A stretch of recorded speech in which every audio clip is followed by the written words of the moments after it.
Eh, saya ini agak susah kalau kita bicara bisnis asuransi, Pak. Khususnya yang terkait kapasitas reasuransi nasional. Reasuransi nasional, kita tahulah kapasitas reasuransi nasional tidak terlalu mumpuni. Akhirnya yang berperan di sini adalah reasuransi internasional.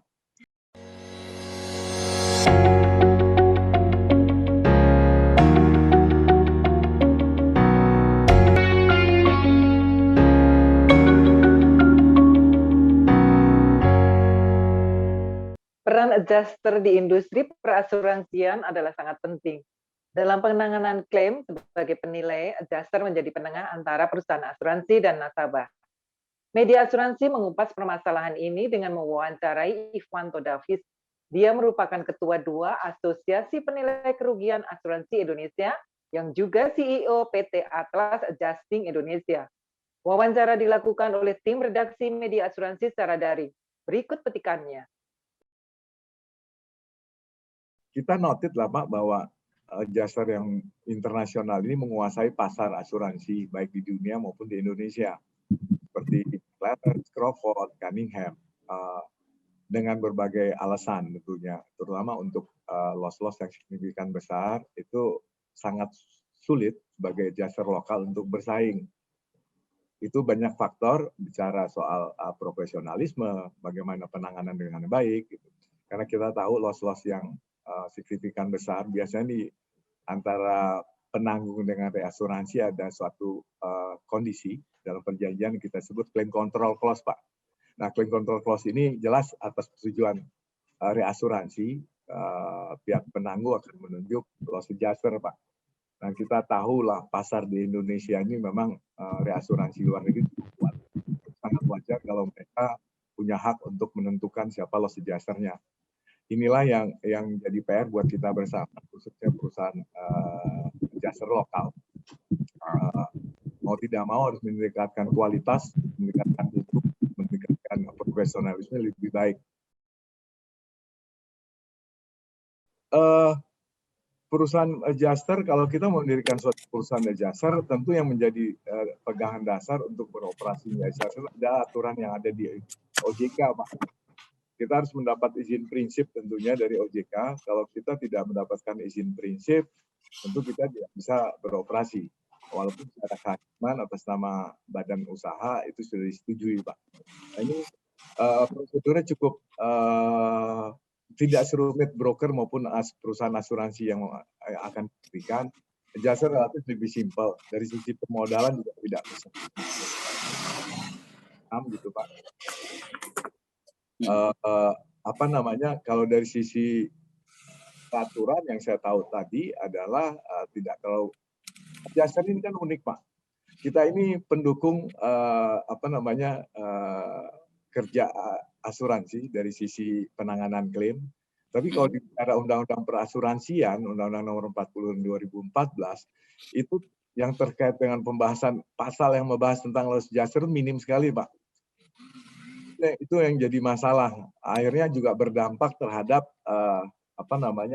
jasa yang kita berikan, khususnya yang terkait dari sisi fee, Pak.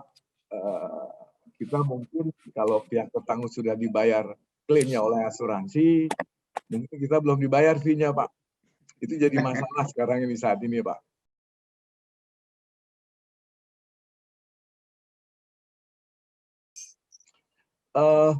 Saya ini agak susah kalau kita bicara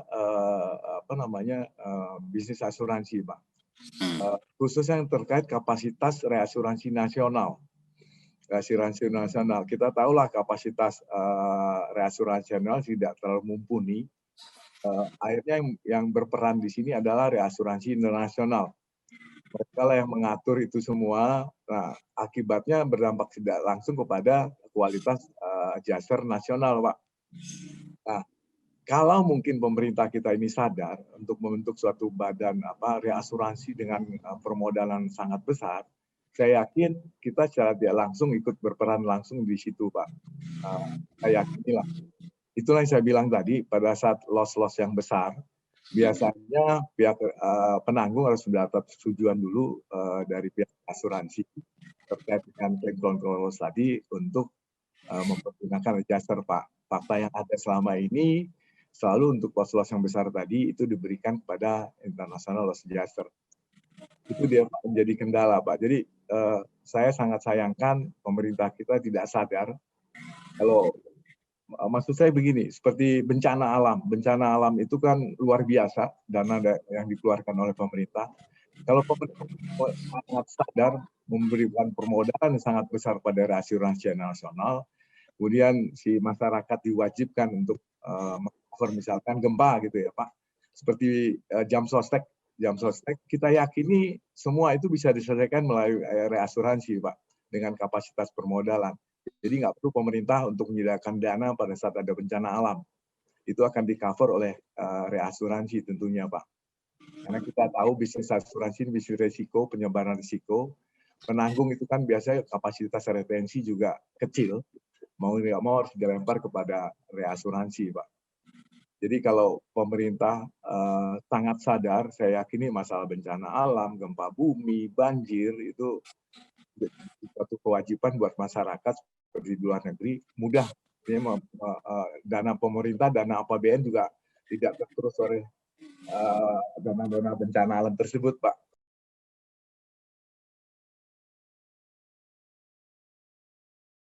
Harusnya seperti itu, Pak. Harusnya itu. Makanya saya harapkan senior-senior di perasuransian lah, baik itu di broker maupun di asuransi maupun di reasuransi, bisa masuk ke menjadi salah satu anggota DPR mungkin Pak. Nah disitulah mulai diangkat masalah perasuransian Pak. Karena yang meyakinkan khususnya Menteri Keuangan ya Pak itu sampai saat ini saya nggak tahu ya, saya nggak tahu persis gitu. Belum ada menurut saya bagaimana mempersuade pemerintah akhirnya mampu membuat reasuransi dengan permodalan, dengan manajemen yang baik. Jadi kita nggak perlu lagi Pak minta penutupan dari asuransi seperti mengemis-kemis kan Pak kita. Karena kita lihat dari jam sostek lah, dari jam sostek itu dengan dulu kan sekarang jadi BPJS itu kan setiap karyawan cuma 6,24% ya Pak. Di situ ada proteksi, ada dana untuk pencadangan setelah pensiun. Sostek begitu besarnya aset yang mereka punya.